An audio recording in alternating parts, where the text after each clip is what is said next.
Vous vous rappelez de la cafetière de l'autre fois? Mon cas, c'est le premier truc que j'ai acheté quand je suis arrivé à Milan parce que je savais bien que, après avoir goûté un café comme ça, il fallait absolument que j'ai ma propre cafetière.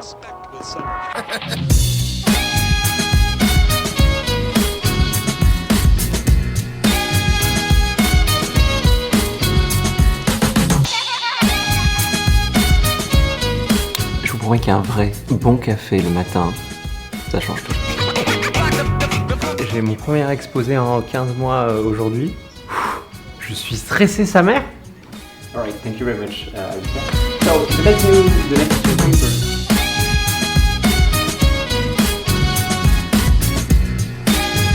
Bon, ça fait... J'ai eu une semaine assez compliquée, assez chargée. Ça fait genre 10 jours que j'ai pas couru, j'attendais que ça. C'est parti.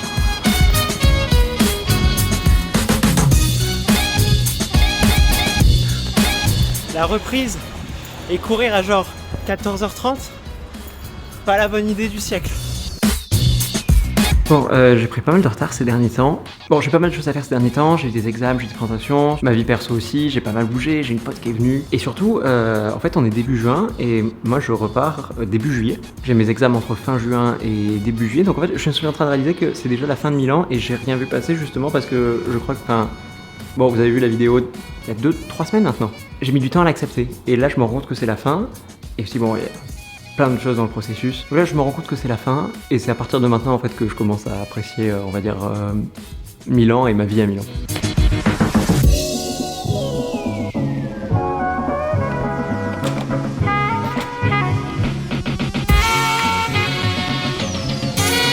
Bon, comme j'ai pas mal enchaîné les voyages, ça faisait longtemps que j'avais pas filmé cette rue là en sortant de chez moi.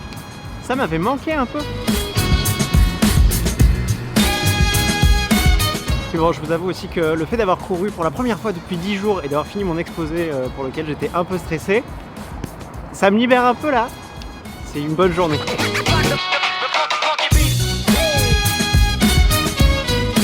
Ouais, je suppose que vous connaissez le seul moyen genre d'amplifier une bonne journée à Naples. Ça faisait longtemps.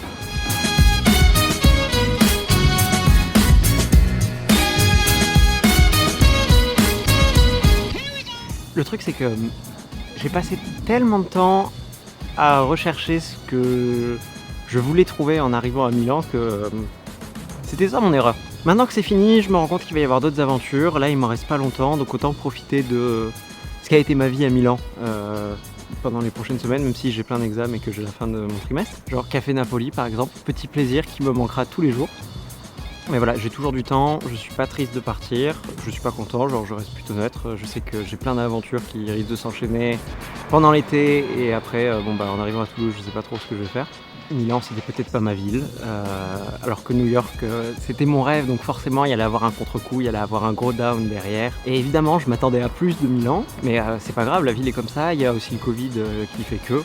Le fait aussi d'avoir sorti ma vidéo, de l'avoir process d'une manière artistique et surtout de l'avoir sorti publiquement et de l'avoir dévoilé à tout le monde, ça m'a aidé. Ensuite, le fait de partir en voyage pendant 10 jours, je pense que ça m'a fait du bien de m'éloigner de Milan, de découvrir de nouvelles choses et surtout de découvrir Naples.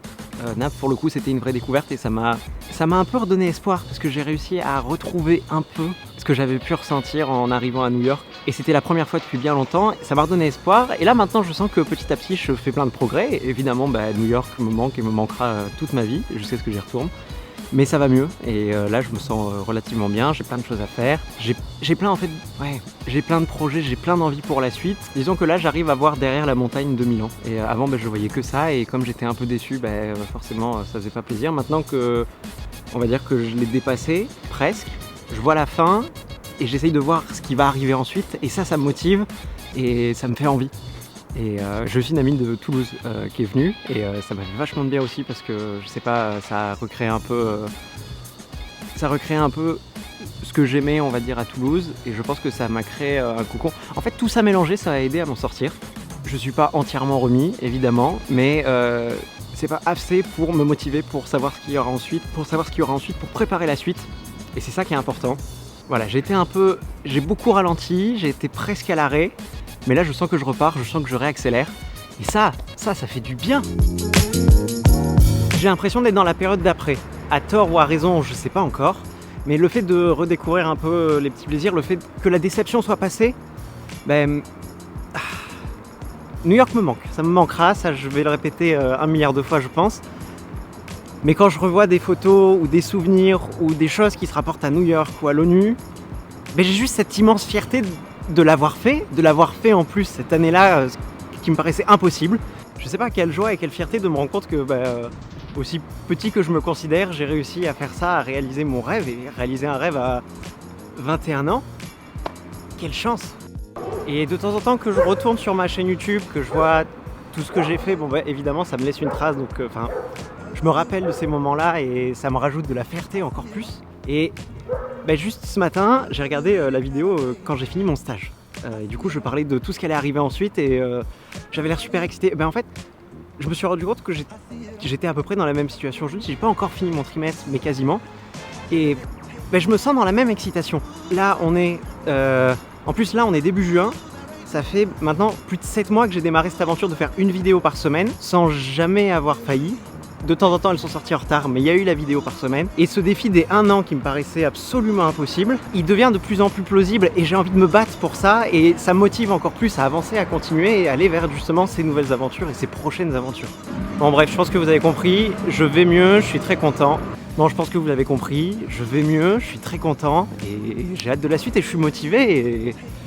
Et ouais, je sais pas, peut-être que demain je retomberai, parce que je sais que je suis encore des phases. Mais là, en tout cas, je sens que cette phase de motivation, elle commence à prendre le dessus. Et ça me fait immensément plaisir.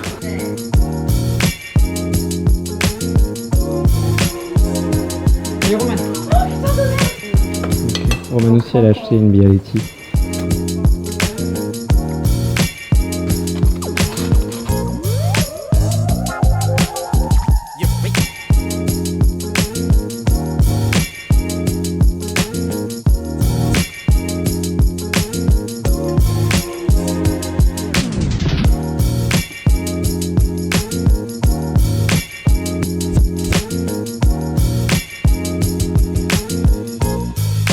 Et juste, j'aimerais dire un tout dernier mot avant de finir cette vidéo. Évidemment, le fait d'avoir quitté New York, ça me rend triste et je suis toujours triste et je resterai triste pendant un long moment, même si là, je recommence à avancer. Mais le fait de vivre ça, ça m'a fait penser à la citation d'Anatole France. Je préférais toujours la folie des passions à la sagesse de l'indifférence. Je pense que je l'ai déjà dit dans une vidéo, mais s'il faut que je traverse ce que je suis en train de traverser, si je dois le vivre 100 fois pour juste ressentir le bonheur que j'ai ressenti pendant ces 5 mois à New York, je le referai, parce que je trouve que ça vaut le coup. Ce que j'ai vécu, ça n'a pas de prix. Et il y a d'autres moments de bonheur dans ma vie qui n'auront pas de prix, il y en a déjà qui n'ont pas de prix non plus. Je voulais me rappeler de ça, de cette folie des passions, à la fois dans la tristesse et dans la joie. Parce que c'est ça la vie, c'est ce que je disais dans la vidéo que j'ai faite quand je suis arrivé à Toulouse. C'est pas blanc ou noir, c'est des nuances de gris et des fois on tend vers le noir et des fois on tend vers le blanc. Mais pour vraiment savoir apprécier le blanc, il faut savoir aussi tendre vers le noir et ça fait partie de la vie. Du coup, pour m'en rappeler, juste avant de sortir ma vidéo, je me suis fait tatouer. C'est quelque chose qui marque une période importante dans ma vie et c'est comme ça que je vois les choses, c'est ma façon de voir les choses, de voir la vie et je voulais m'en rappeler.